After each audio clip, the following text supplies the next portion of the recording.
I'm going to say this to you this morning because I know haven't no one told you this, or you might haven't looked at it like this.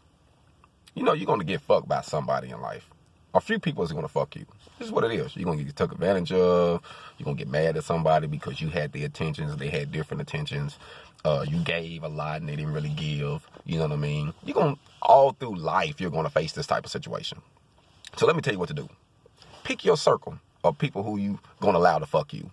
You know, it might be a couple cousins, uncle, nephew, niece, wife, kids, somebody.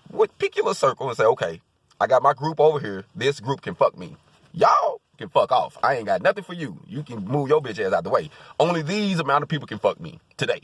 You know, throughout my life. I'm cool with letting them do it. But you can't do it. Fuck you, man. You're not fucking me. You know what I mean? That's what you got to do, man. Just realistically. I know it might sound funny and fucked up, but it's the truth. Pick your circle. All gone.